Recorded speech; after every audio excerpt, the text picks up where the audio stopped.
오늘 하나님의 말씀은 고린도전서 4장 1절에서 2절입니다. 사람이 마땅히 우리를 그리스도의 일꾼이요 하나님의 비밀을 맡은 자로 여길지어다. 그리고 맡은 자들에게 구할 것은 충성이니라. 아멘.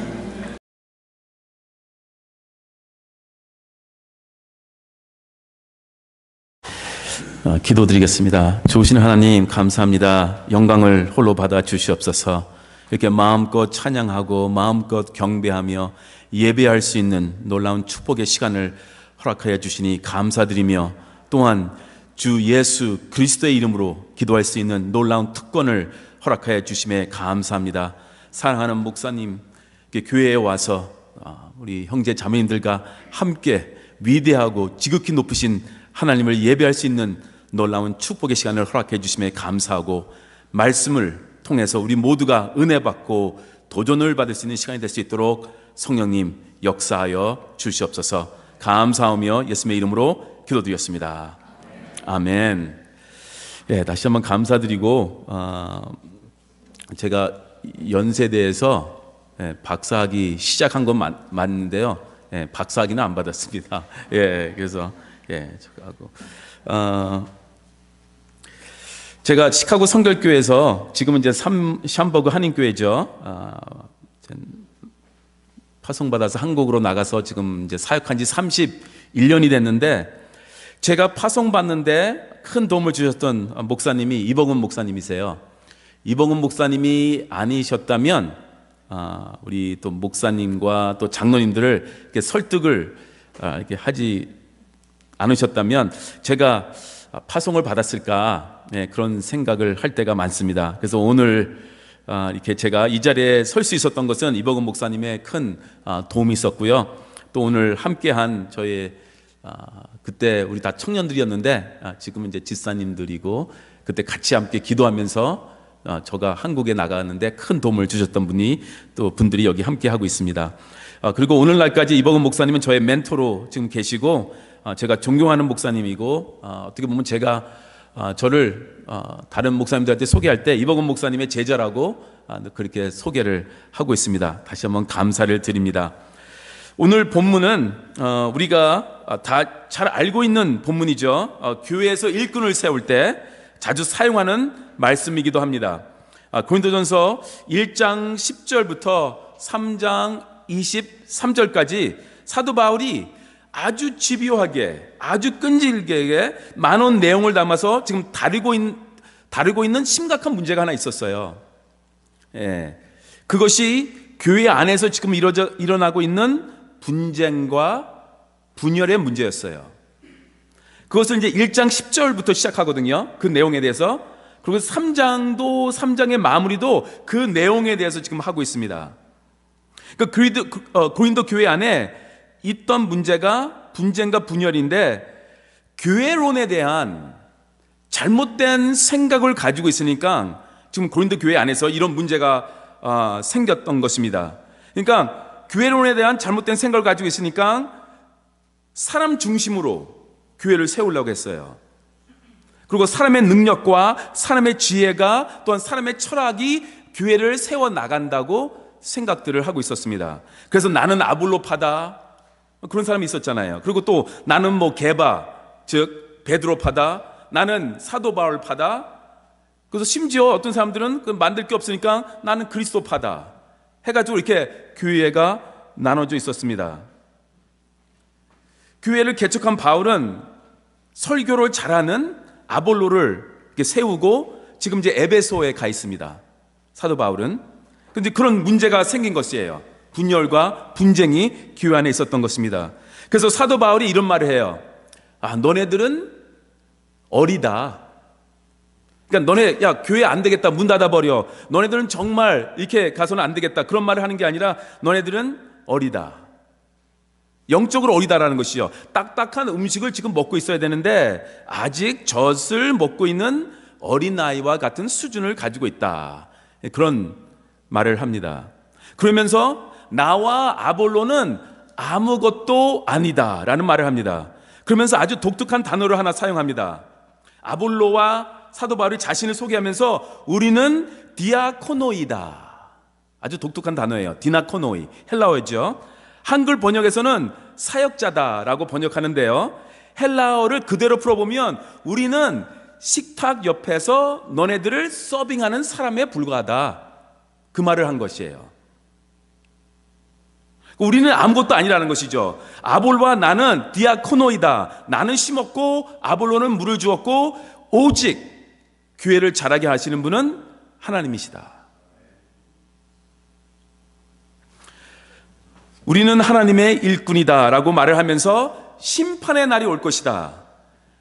그런데 영원히 남을 사역을 우리는 해야 하는데, 아니면 일시적이고 소멸될 사역을 하는 사람들도 있다.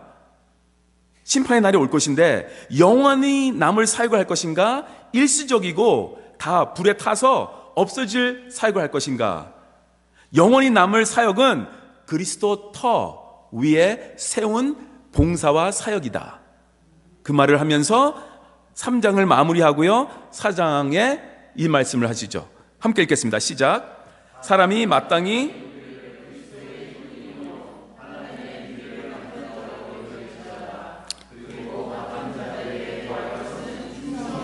아멘.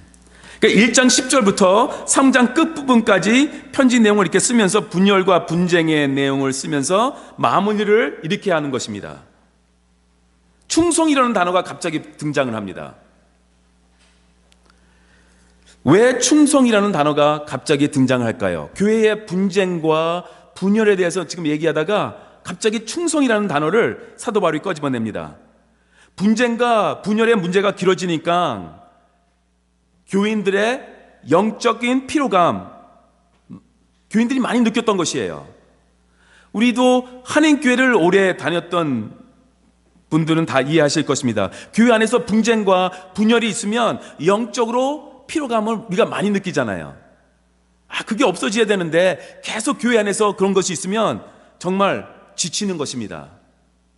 분쟁과 분열과 또 거기에다 시기의 문제까지 더 있다고 사도 바울이 말합니다.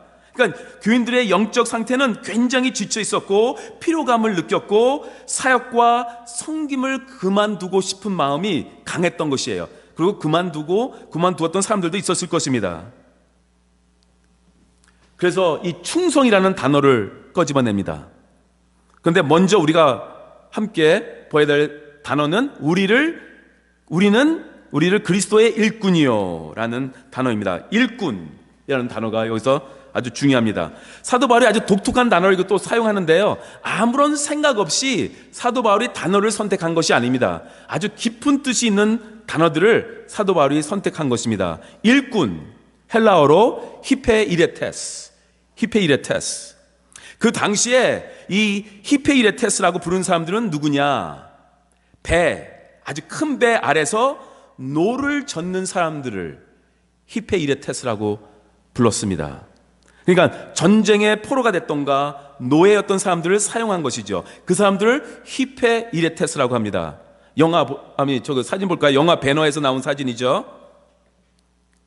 이 사람들이 히페이레테스입니다. 로마군의 커다란 배 맨 아래층에서 배의 속도를 부계에 맞춰서 노를 지는 사람들, 히페이레테스. 노예라는 단어가 따로 있어요. 둘로스. 근데 사도 바울은 둘로스라는 단어를 사용하지 않고 히페이레테스라는 단어를 사용했다는 것은 큰 의미가 있다는 것입니다. 지금 이 사진에 보이는 노예들이 왜 자신들이 여기에 와 있는지, 왜 노예로 끌려와가지고 그 자리에 앉아서 이렇게 힘들게 고생하면서 노를 짓는 이유 다 알고 있을까요? 모릅니다. 로마 제국이 하고 있는 전쟁의 전체 그림을 알고 있었을까요? 전혀 모릅니다. 전쟁이 어떻게 일어나고 있는지 모릅니다. 전쟁이 일어났다는 걸 알고 있어요. 소리가 들립니다. 북소리가 빨라집니다. 그런데 안 보이니까 누가 이기고 있는지, 지금 어떻게 진행되고 있는지 모르는 것입니다. 그냥 북소리에 맞춰서 노를 열심히 짓고 있는 것입니다. 그러나 분명한 하나는 그 전쟁이 로마의 승리로 끝날 때 두 가지 사실이 일어납니다. 첫째, 이 사람들도 승리자가 됩니다. 로마가 이겼기 때문에 자기네들도 승리자가 됩니다. 둘째, 자유의 몸이 될 수 있는 가능성이 생깁니다. 전쟁이 진행되는 동안에는 내가 왜 여기에 끌려와서 이런 힘든 일을 해야 하지? 불만으로 가득 차 있었을 것입니다. 도망갈 수 있으면 갈 텐데 그럴 수는 없고,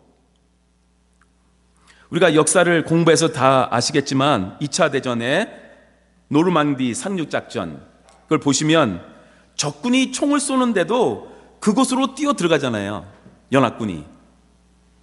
그런데 그 상륙작전에 참여하는 선택된 부대들이 있었다는 것이에요. 근데 그 부대들이 우리는 안 갈 것입니다, 그렇게 한 부대가 있나요? 아닙니다.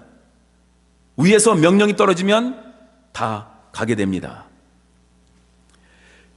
저희 학교가 2020년도에 화재가 있어서 건물이 다 타가지고 지금 이제는 학교를 교회로 옮겨서 교회 안에서 같이 이제 학교도 하고 우리가 교회도 하고 있는데요. 그 전에 있었던 건물은 저희가 이제 월세로 있었던 건물인데요. 미군들이 이렇게 건축한 건물이에요. 샬롬 하우스라고 불렀습니다. 동두천에 아주 유명한 공간이었죠. 여기 와가지고 뭐 70년대, 80년대, 90년대는 많은 한국 사람들이 영어를 배웠어요. 그래서 국제 결혼도 많이 이루어지고 미군들이 나와서 이제 영어를 가르쳤던 곳이고요. 주중에는 저희가 이제 학교로 사용하고 주말에는 또 주일에는 저녁 예배 미군들이 와서 예배를 드렸던 곳입니다. 그래서 여러 군인들을 저는 이제 만나게 되었고 아주 친하게 지내는 군인들도 있었습니다. 동두천에 미 이사단 군부대가 몇 군데 있죠. 그래서 이제 유명한 부대가 이제 KC 부대라고 있고요. 호비 부대가 있습니다. KC는 이제 보산동에 있고 호비 부대는 우리가 이제 말하는 턱걸이라는 곳에 있는데, 호비 부대에서 이라크로 다 보냈습니다, 군인들을. 그러면 어느 날 주일날 안 보여요, 군인들이 몇 명이 안 보여요. 그러면 이라크에 간 것이에요. 이라크 전쟁에 다 간 것입니다. 그러면 1년 뒤에, 2년 뒤에 편지와 함께 사진을 보내는 군인들이 있었어요. 그럼 보면 다리를 잃고 팔을 잃고 그 내용으로 이제 편지 써서 저한테 보냅니다. 지금 미국에 와서 회복 중에 있다고. 그런 걸 알면서도 지시가 떨어졌으니까 호비 부대 군인들이 다 이라크로 가서 전쟁을 했던 그 기억이 납니다. 그 군인들이 이라크로 가면서 전쟁의 전체 그림을 알았을까요? 모릅니다. 대통령과 몇몇 사람들만 알고 있었겠죠. 그냥 명령이 떨어졌으니까 간 것입니다.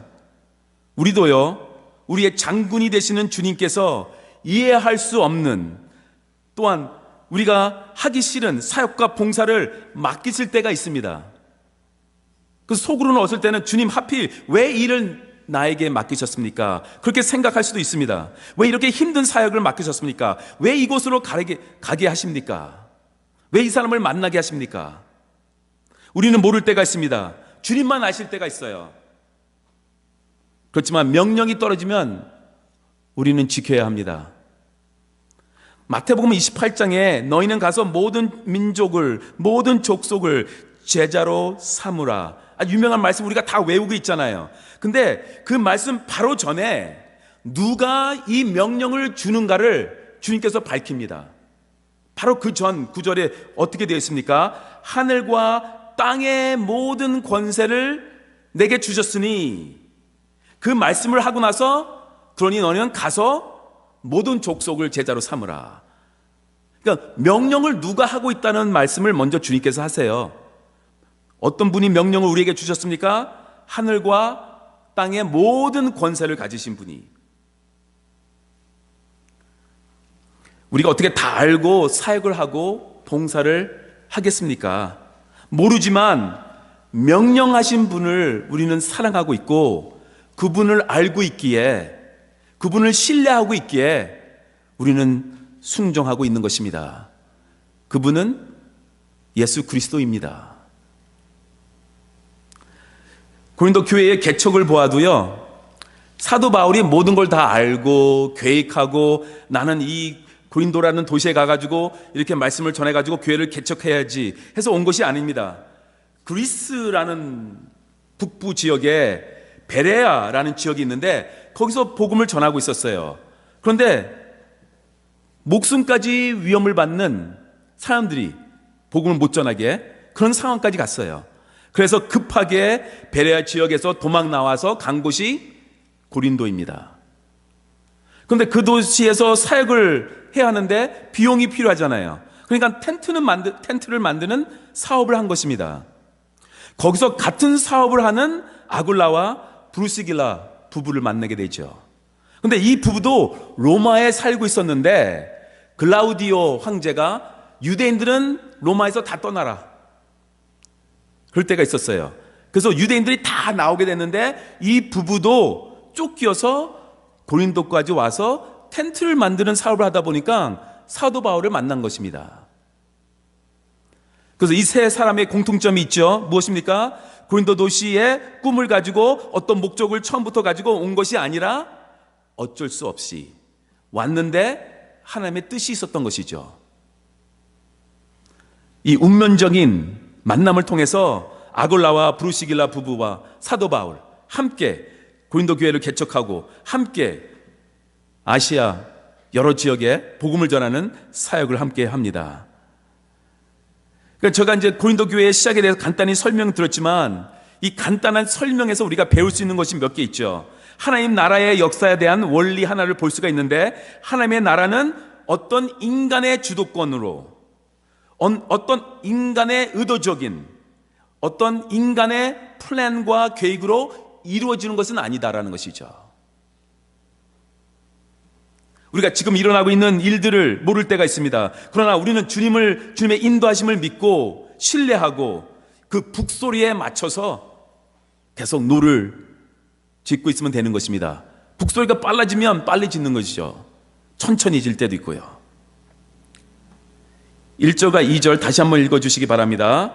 사람이 마땅히 우리를 그리스도의 일꾼이요 하나님의 비밀을 맡은 자로 여길지어다. 그리고 맡은 자들에게 구할 것은 충성이니라. 2절에 보시면 충성이라는 단어 아주 중요한데요, 우리가 거기에 먼저 주목할 수 있는데 맡은 자라는 단어를 먼저 주목을 해야 합니다. 맡긴 것을 하는 것이 충성이라는 것입니다. 맡긴 자들에게 요구하는 것이 충성입니다. 그런데 대부분의 사람들은 어떻게 생각을 하는가 하면요, 자기가 하고 싶은 일을 열심히 하면서 나는 충성하고 있다라고 생각들을 많이 합니다. 주님께서 맡기신 일을 하는 것이 충성이라는 것이에요. 이것을 정확히 이해하기까지는 내가 하는 그 일은 하나님의 일이 아닐 수도 있다는 것입니다. 내가 열심히 한 것이지 주님께 충성을 보인 것은 아닐 수도 있어요. 그건 너무나 중요한 것입니다. 일을 열심히 하긴 하는데 충성했느냐, 맡기신 일에 충성했느냐. 구약의 요셉을 한번 생각해 보시기 바랍니다. 자기가 왜 노예로 팔려 이집트에 왔는지, 왜 감옥에 들어와서 이렇게 고생을 하는지, 그런 힘든 일들을 겪고 있을 때는 몰랐을 것입니다. 억울했을 것입니다. 기가 막혔을 뿐입니다. 그러다가 온 가족이 살던 곳에 기근이 일어나가지고 형들이 이집트로 오죠. 양식을 구하러. 그때 요셉이 이집트의 총리로 있었잖아요. 형들이 요셉의 발 앞에서 무릎을 꿇는 그 순간을 보았을 때, 그때 요셉이 깨달은 것입니다. 이 하나님의 놀라운 큰 그림을 그때 보게 된 것이에요. 그동안에는 혼란스러웠고 이해할 수 없었고 하나님의 비밀스러운 그 퍼즐을 맞출 수가 없었는데, 형들이 바로 앞에 와서 무릎을 꿇는 순간, 아, 이것이 하나님의 계획이었구나, 놀라운 하나님의 플랜이었구나. 그래서 요셉이 그 유명한 고백을 하잖아요. 하나님이 생명을 구원하시려고 나를 형들보다 먼저 보내셨구나. 그 말을 합니다, 요셉이. 아, 형들을 구원하기 위해서 나를 먼저 이 고생을 시키셨구나. 먼저 이곳을 보내셨구나. 이 고백이 나오기까지 요셉은 하나님의 인도하심을 볼 수가 없었죠. 전혀 볼 수가 없었습니다. 이해할 수도 없었습니다. 그 전에는 내 인생 왜 이래? 뭐 그렇게 생각했을 거예요. 재수가 없어서 이렇게 팔려왔네, 그런 생각을 했을 것입니다. 그런데 하나님의 놀라운 뜻이 보이니까 내가 먼저 보냄을 받았구나, 내가 먼저 험한 곳으로 가야만 했구나, 내가 먼저 희생을 해야만 했구나, 그런 고백이 있기까지는 이 충성이라는 단어를 우리가 모를 수도 있습니다. 저도 때로는 이런 고백이 나올 때가 있어요. 이래서 나를 한국에 30년 전에 나를 보내셨구나, 이래서 나를 다문화 가정에서 태어나게 하셨구나. 그때서 아는 것이죠. 하나님께서 어떤 사람을 주님께 인도하고자 우리를 저 먼 곳으로, 편하지 않는 곳으로, 불편한 곳으로, 이해가 안 되는 곳으로 보낼 수도 있다는 것입니다. 하나님이 우리 모두에게 직분을 주시고 또 맡기신 사역과 봉사가 있습니다. 그것에 충성해야 할 줄 믿습니다. 우리는 그리스도의 일꾼입니다. 그것은 쉬운 것은 아닙니다. 북소리에 맞춰서 노를 저어 가야 되는 것입니다. 일을 하다 보면 실증 날 때가 있습니다. 몸이 불편해서 힘들 때가 있습니다. 누구하고 마음이 안 맞아서 힘들 때가 있습니다. 그러다 보면 주님께서 맡기신 그 사역과 직분을 그만 이렇게 놓고 싶을 때가 있죠. 그래서 충성을 요구하시는 것입니다. 맡은 자에게 요구할 것은 충성이다. 충성이란 무엇이냐? 무엇일까요? 하고 싶은 일을 하는 사람? 아닙니다. 맡긴 일을 하는 사람. 이것을 또 다른 말로 말하자면 책임, 성실함, 믿을 수 있는 사람. 그래서 영어 성경을 보면 faithful, 성실함으로 번역한 부분도 있고요, 그런 성경도 있고요, 또 trustworthy, 신뢰할 수 있는 이라고 번역한 성경 구절도 있습니다. 책임, 성실함, 신뢰할 수 있는 이런 것들을 맡은 자에게 요구하시는 것입니다. 요한계시록 2장과 3장에 7교회에게 주님께서 말씀을 하시는데 서머나 교회에 말씀하신 것이 있죠. 한번 읽겠습니다. 너는 장차 받을 고난을 두려워하지 말라. 볼지어다 마귀가 장차 너희 가운데에서 몇 사람을 옥에 던져 시험을 받게 하리니 너희가 10일 동안 환난을 받으리라. 네가 죽도록 충성하라. 그리하면 내가 생명의 관을 내게 주리라. 여기서는 그냥 충성도 아니고 죽도록 충성하라입니다. 명령입니다. 어떤 상황 속에서도 죽도록 충성하라는 것입니다. 죽도록 충성하는 교회가 되기를 간절히 원하고요, 우리 그리스도인들이 되기를 주님의 이름으로 축원합니다. 제가 기억하기로도 저는 1993년 2월 21일 날 파송을 받았는데요, 그때 모든 성도님들 앞에서 죽도록 충성하겠습니다 라고 고백하고 한국에 나간 것을 기억하고 있습니다. 근데 너무나 부족합니다. 내가 정말 죽도록 충성했는가 라는 생각을 많이 하게 되고 회개를 하게 됩니다. 근데 배운 것은요, 너무나 중요한 것을 배웠어요. 이게 사역을 하다 보니까 이것이 제일 중요한 것 같아요. 하나님께서 맡기신 일을 할 때는 나에게 맡기신 그 분이 누구인가, 그거를 알아가는 것, 이거보다 더 중요한 것이 없는 것 같습니다. 나에게 이 사역과 이 봉사와 이 직분을 맡기시고 나에게 헌신과 충성을 요구하시는 우리 주님, 그분은 누구인가, 그분을 알아가는 것, 그분과 깊은 사랑에 빠지는 것, 그것이 너무나 중요한 것 같습니다. 일꾼의 모든 에너지는 나에게 사역과 직분을 맡기신 주님을 알아가는데 쏟아부어야 하는 것이죠. 이 일을 왜 나에게 맡기셨을까? 그분은 누구인가? 그분만 주목하고 그분만 바라보고 그분을 위해서 일해갈 때 우리는 충성, 그뿐 아니라 죽도록 충성할 수 있다는 것입니다. 때로는 오해를 받고 이상한 소리를 듣더라도 나 하기 싫어, 더 이상 안 해, 그런 것이 아니라 나에게 이 사역을, 이 직분을 맡기신 분을 알기에, 그분과 사랑에 빠졌기에 끝까지 그 이름을 위해서, 예수 그리스도의 이름을 위해서 충성을 다하는 것입니다. 나를 사랑해서 아들을 이 땅에 보내시고 나의 죄를 위해서 십자가에 돌아가시게 하신 그 하나님을 바라보면서 죽도록 충성하는 것입니다. 그래서 일꾼의 에너지는 하나님의 성품을 알아가는 노력과 하나님을 신뢰하는 믿음에서 출발되어야 우리가 죽도록 충성할 수 있게 되는 것 같습니다. 나의 에너지가 사람에게 가니까, 나의 관심이 사람에게 가니까 우리가 끝까지 충성을 못하는 것이에요. 지치고 말고 실증나게 되고 그런 것 같습니다. 우리 모두에게 맡기신 사역이 있고 우리 모두에게 주님께서 주시는 명령이 있습니다. 여러 명령 중에 하나는 모든 족속을 제자로 삼으라는 것입니다. 주님의 증인이 되라는 것이죠. 전도와 선교 사역을 게을리하지 말고 모든 족속을 제자로 삼으라는 그 명령이 있습니다. 마태복음 9장 37절 말씀 한번 함께 읽겠습니다. 이에 제자들에게 이르시되 추수할 것은 많되 일꾼이 적으니, 추수할 것은 많되 일꾼이 적으니, 추수할 곳에 가서 일할 일꾼이 너무나 부족하다는 것입니다. 복음 전하는 사역에 충성하는 일꾼이 너무나 부족하다는 것이에요.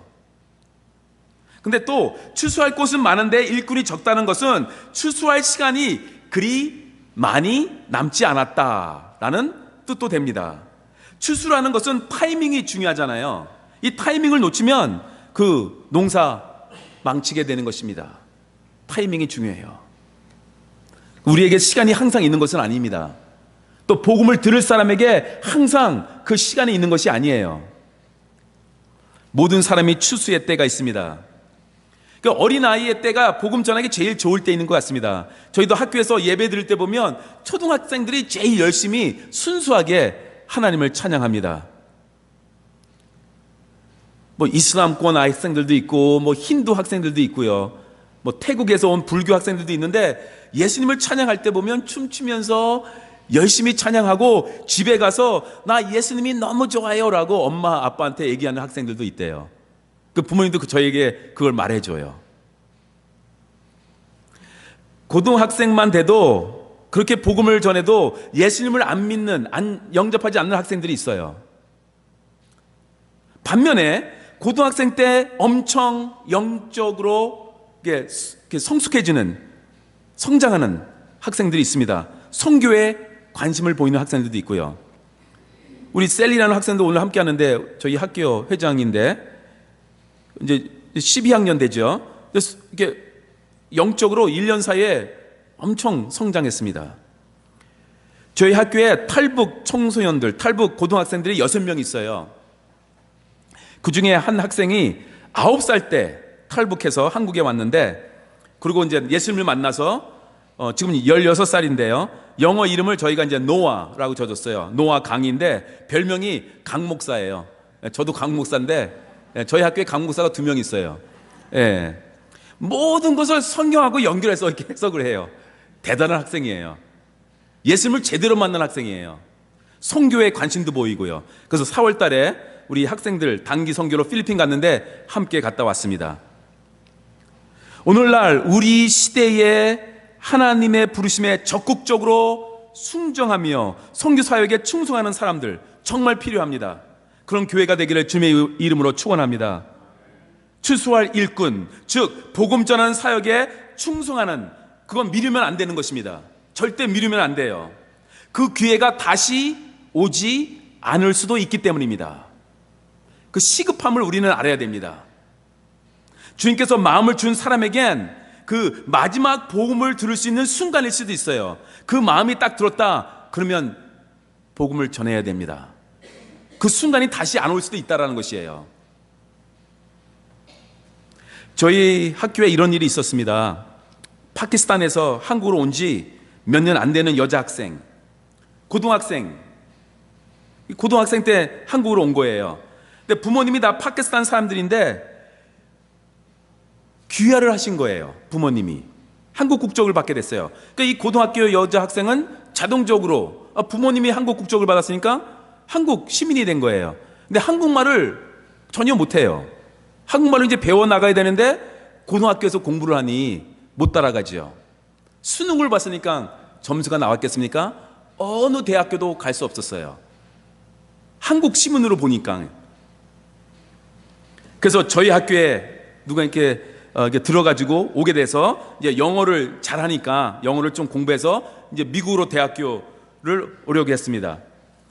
저희 학교는 수요일 첫 수업이 예배로 드립니다. 중고등부 학생들은 수요일 날 예배를 오전 예배를 9시에 드립니다. 이 학생이 첫날 온 것이 수요일 날 왔어요. 첫 수업을 수요일 날. 그러니까 이 학생은 저희 학교 오자마자 예배를 드리게 된 거예요. 근데 이 학생에게 첫 예배예요. 평생 첫 번째로 드리는 예배입니다. 그리고 처음으로 복음을 듣는 순간입니다. 그날 복음을 들었죠. 예배를 드렸습니다. 근데 그 다음 주 할아버지가 파키스탄에서 돌아가셔서 온 가족이 파키스탄을 방문한다고 갔는데 그 후로 더 이상 연락이 끊겼고요. 저희 학교 다시 돌아오지 않았습니다. 하나님은 그 학생에게 딱 하루, 딱 한 번 그 기회만 주셨어요. 더 이상 복음을 들을 수 있는 기회를 안 주셨어요. 우리는 매주 예배를 드릴 수 있는 특권이 있습니다. 어떤 마음 자세로 드리나요? 그리고 우리는 매일 복음을 들을 수 있는, 유튜브로, 인터넷으로 매일 성경을 매일 읽을 수 있는 특권이 있습니다. 어느 정도 성경을 읽고 있는지요? 하나님은 그 학생에게 딱 한 번의 기회, 그걸 봤을 때 너무 무섭다. 어떻게 소홀히 복음을 안전할 수 있는가? 저는 간절히 기도하는 것은 오늘날 이 시간까지도 그 복음, 그 학생이 들었던 복음, 그 씨앗이 자라서 어떻게든지 그 학생이 예수님을 만나기를 간절히 원합니다. 그러니까 내가 좀 부족해도, 말을 잘 못해도, 바쁘게 일을 하고 건강이 좀 좋지 않아도 주님이 그 마음을 주셨다면 복음을 전하는 여러분이 되시기를 간절히 부탁드립니다. 주님의 역사하심을 믿고 우리는 가서 하나님의 사랑을 전하는 것입니다. 그걸 말로 전하던 행동으로 전하던 복음을 전하는 여러분이 되시기를 간절히 원합니다. 6월 5일부터 7일까지 저희 학교 중고등부 수련회가 있었습니다. 사진 볼까요? 이게 이제 10번째인데요. 올해가 10회였습니다. 3일 동안 수업을 멈추고, 이제 이게 학교면서 교회인데 예배를 드리는 것입니다. 올해는 이제 피츠버그에서 중앙 한인교회에서 대학생 선교팀이 왔어요. 영어권 선교팀이 오셔서 학생들이 많은 은혜를 받고 예수님을 영접하는 놀라운 시간이 있었습니다. 이 학생 중에 여기 이제 다양한 학생들이 있어요. 다양한 나라 학생들이 있는데 인도에서 온 학생이 있습니다. 저희 학교에 한 달 전에 왔어요. 한 달 전에 와가지고 저희 학교에 등록해서 예배도 처음 드려보고 찬양도 처음 불어보고 말씀도 처음 듣고 그러면 수련회도 이제 처음으로 이제 참석한 것이죠. 그래서 수련회 동안 제가 뒤에서 기도하면서 이렇게 봤는데요. 우리 학생들이 다 일어나서 찬양하는데 이 인도 학생도 찬양을 하고 있는 것이에요. 그 모습을 봤습니다. 집중해서 설교를 듣는 것이에요. 그리고 이제 그룹으로 이제 나눠서 이제 성경 공부를 하는데 그때 소그룹 리더에게 그 이제 피츠버그에서 온 대학생들이죠. 이게 지금 자신이 느끼고 있는 것이 무엇냐? 왜 이렇게 감동이 되고 눈물이 나고 또 예수님이라는 사람 그분이 누구냐 알고 싶다. 그래서 저희가 이제 기도하면서 그 학생을 이제 또 잘 하나님의 말씀을 가르쳐야 되죠. 주님은 추수할 것이 많은데 추수할 일꾼이 적다라고 말씀하고 있었습니다. 추수할 것이 많다는 의미가 무엇일까요? 주님이 보시기에는 예수님을 영접할 사람들이 아직도 많이 있다라는 것이에요. 누가 그들에게 찾아가서 복음만 전하면 영접할 텐데 복음을 전하는 사람들이 너무 적다라는 것입니다. 한 세대 안에 모든 남자, 여자, 노인, 어린아이, 열방과 족속, 방언들 사람들이 한 세대에 지금 80억 되잖아요. 어마어마한 사람들이 오늘날 이 지구에 살고 있습니다. 그 중에 어마어마한 사람들이 예수님을 안 믿고 또 예수 그리스도의 이름을 들어보지 못한 사람들이 있습니다. 이 80억 안에 저와 여러분이 포함되어 있죠. 그런데요, 100년이 지나면요, 이 80억 명 다 사라집니다. 한 명도 다 사라지고 다른 80억이 살고 있게 될 것이에요. 100년이 지나면, 100년 뒤에는 그렇게 될 것입니다. 추수를 기다리는 영적으로 목말라 하는 영혼들이 이렇게 많이 예수님 눈에는 보였다라는 것입니다. 우리도 예수님의 눈을 가지고 이 추수할 곳을, 절박감을 가지고 보기를 원합니다. 지금 오늘 특송도 해주고 했는데, 어떻게 보면 그 복음을 31년 동안 전하면서 다문화 선교를 한 열매이기도 합니다. 딸은 일리노이 얼바나 샴페인 졸업하고 교육학 전공하고 다른 데 가서도 가르칠 수 있는데, 지금 저희 학교에서 교사로 지금 섬기고 있습니다. 아들도 학교에서 여러 일을 가르치고 또 아침 일찍부터 학생들을 포천, 양주 이렇게 다니면서 운전하고 픽업 해주고 또 드롭업도 해주고. 마리안 선생님 함께 했는데, 어머니는 한국 분이시고요, 아버지는 파키스탄 분입니다. 저의 제자예요. 파키스탄에서 살다가 3학년 때 저희 학교에 와가지고 저희 학교를 졸업하고 미국에서 대학교를 마치고 한국으로 다시 돌아와서 저희 학교에서 지금 초등학교 교사로 있어요. 지금 4년째. 그런데 제가 고등학교 때 제 제자여서 대화도 많이 하고 또 필리핀 단기 선교도 함께 갔다 오고, 파키스탄에 대한 선교에 대한 마음이 항상 있었어요. 특별히 파키스탄 여성들에 대한 마음, 그들에게 복음을 전하고 싶은 마음. 그래서 8월 11일 저희가 한국으로 돌아가면 저희 교회가 파키스탄으로 파송을 합니다. 이제 파키스탄 가가지고 거기서 이제 PGI라고 대학교가 있어요. 한국 선교사님들이 세운 대학교인데 거기서 이제 사역을 하게 될 것입니다. 우리 기억나는 대로 우리 마리암 선교사님 기도해 주시기 바랍니다. 우리 사역의 열매입니다. 이제는 한국뿐 아니라, 한국에서의 다문화뿐 아니라 세계를 펼쳐나가게 하시는 하나님을 이 시간 찬양하고 하나님께 영광을 돌립니다. 파송을 받는 자나 파송하는 교회, 또한 평신도로 이렇게 사역을 하나 우리 모두는 충성을 해야 합니다. 때로는 큰 그림이 안 보일지라도 우리는 예수 그리스도를 사랑하고 그분을 신뢰하기에 끝까지 죽도록 충성하는 자들로 남아있기를 간절히 원합니다. 주님의 영광을 보는 그날까지 이 모자이크 교회, 또한 각 개인 그리스도인들 충성하는, 그냥 충성이 아니라 죽도록 충성하는 우리 모두가 되기를 주님의 이름으로 축원합니다. 기도드리겠습니다. 좋으신 하나님 감사합니다. 너무나 부족하지만 주님의 놀라운 은혜 가운데서 이렇게 예배를 드리고 있습니다. 아버지 하나님, 죽도록 충성하게 하여 주시옵소서. 너무나 부족하지만 막힌 자에게 구할 것은 충성이라 하였사오니 맡긴 사역을 잘 감당하고 끝까지 충성해서 우리가 주님께 칭찬을 받는 그런 사람들이 될 수 있도록 인도하여 주시옵소서. 감사하며 예수님의 이름으로 기도드렸습니다. 아멘.